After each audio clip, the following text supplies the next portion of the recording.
Mama religion was scam. Oh yeah, Mama religion was scam. Big time scam.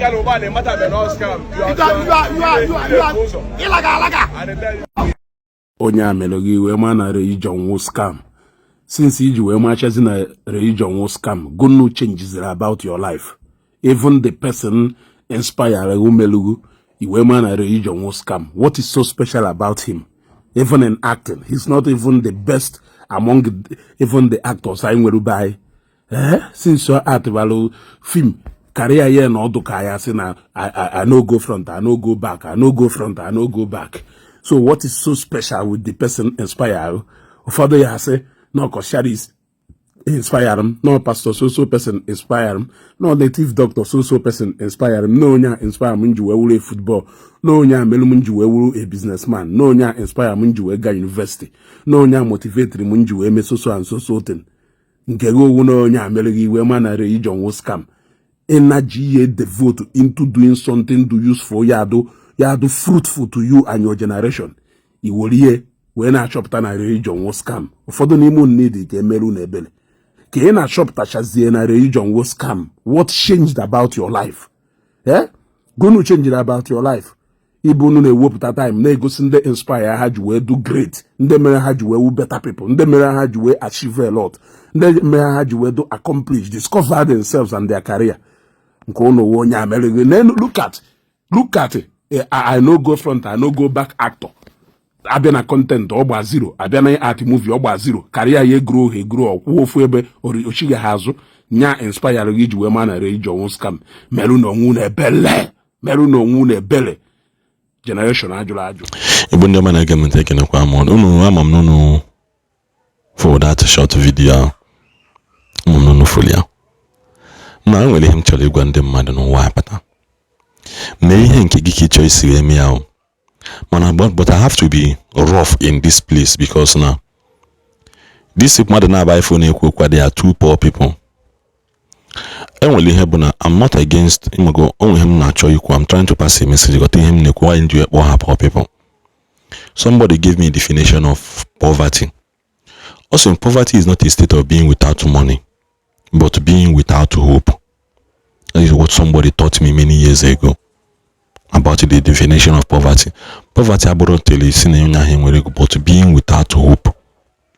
These people they are being without hope. I don't know the way you want to see it though. But on your religion is a scam. Now that even that culture and apparatus is also a religion. Yes. Guinea religion. The way in the Madisi man. The way in the CFA, the way in the CFA Chukwa, the way in the CFA Chukwa, that is religion. The way CFA Chukwa, not if that Chukwa. If that Chukwu is your own culture, it's your own tradition. Mana the way you see me is your religion. As I say, care religion again. So that you choose Christian, canon, all those things at the beginning, they are all still pointing at one thing, which is God. Mana pata na asị na religion is a scam, no onye nke ati ichi gị scam. Let us can dive kene ihe ahụ onye ahụ kwu. Akwe from mmadụ na-aba anụ na screen. Cool that thing. Nke ọzọ bụ Nollywood actor Tenkobo movie ya bi na mainland. Tenkobo film ya bi na mainland. One last key agagide n'ụwa. Gede na efo movie Tenkobo na theater or movie Tenkobo na large screen. Despite being OG. Despite not OG. I am into the entertainment field in my own little way. Mana we be nakata for dog as I force off here by art big film kalaka or if you are a musical video or if you are a imago ebe ndino imakuko no kata no there is no rapata again. In those things, in those era nina kedebe fugonda, they are not where to be found. Not because they are not good at what they do, but because they have limited themselves. In a way, you say, religion is a scam and canon.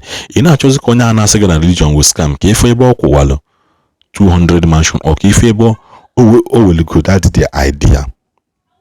We're pioneer a great industrial movement in their location. You will never see it. Man, all they have is tongue talking and tongue talking.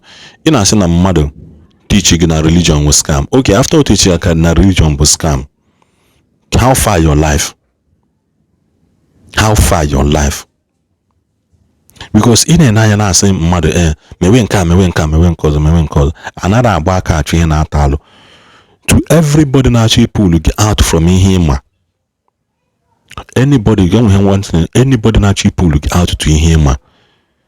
Let that person be ready to give you something better than that in him. Yeah, but I say mother Gadaba church and a church is a scam. Okay, show that person an excellent way. Is he made that thing now that you condemn? Show that person an example. Is he a mere? Then one guy in Naga for post one man also on a sota emo very well. That is one they like Islam we say and so that thing. Also na hey, also na ịgbakwa n'aka ka a na-asị gị na nwere nke na nwere nke ọzọ n'ụwa na ụwa dịkwa wicked na ịgbakwa nkịtị na ndị ememi na gị. The way they deceive people in order to bring you out from your ebe no, to bring you out ka hapụzi gị ka the wild animal devour ụwa gị. They will tell you na nke a bụ nke a pastor lie ego nke a mee nke ọzọ mee nke ọzọ mana kpọọ onye ahụ one day sit ya down in a constructive way say na biko nekene m prove na ihe a bụ fake. And tell me ihe anụnwa ị na-eme kedu ka o si wee ka nke anụnwa and what is the necessary thing na ọ bụ na ọ ya baa na-eme ama na nke anụnwa dị right. If you are in a world where we live today, the world I know n'ime the richest people in this world today will have believe on ya. They may not necessarily be Christians, but they believe in something. That doesn't mean that they talk down on Christianity. Man, you have only buy that have not really controlled 1 million naira quarter. Or 1 million naira quarter. If one on aba, I'm saying that Christianity was scam, na religion was scam, nkana mankoza, nye. Man, on any role movie to play, ebana for Jesus, ebana me preaching, he will gladly do it. Why not take away that part? Like, oh, we want to respect ya ugezu. There are some rules he don't play. You never hear him play a role of being a pastor or play a role that downgrade Igbo culture and tradition. I love him so much for standing on his ground. Oh, you believe on here. So I say no nisi.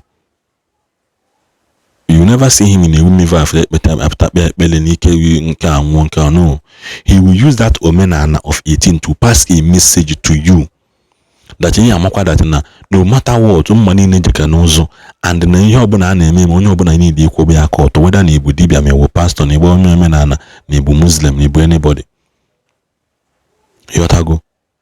That is why every time on folia I always stand on his ground. See, yes, no, na be here kwetelo ni ho na eme. Obokwando to mataya sa na timpu bagali up and down. In that movie role, pastor, they will play it. They will play it and contradict what they believe in. Man, there are so many pastors that I know name a film that cannot play a role of Dibia. Hakanko. There are so many people that believe in church. They cannot, they cannot play some certain role. Like when we one skit in church with somebody one time, I won't mention the name. When we chat the video, the guy said, okay, can say photo for a thumbnail. Someone may yip on shirt him, we saw that zip shirt and say, I can't do that. I can't do that.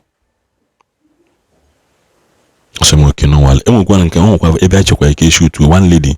Obonyo white garment church. So now we play a role of that white garment pastor be approach somebody for preaching. Mano fake call you play reason now imagoda kind of role abo fake pastor be call be may him marizilia. No so now obonyo white garment she refused to play that role. So no contradict what she believe in. If you get this is how people mature in what they know. Manini in mother number, if on a mother number, young one hana sign a religion was scam. In a good on in anya fona, ikwetara na omenala, ikwetara na nka, mana ndị na-ejekwa ya kakwa gị mma. Yes, and two poor people. Poverty is not a state of being without money, but being without hope. God,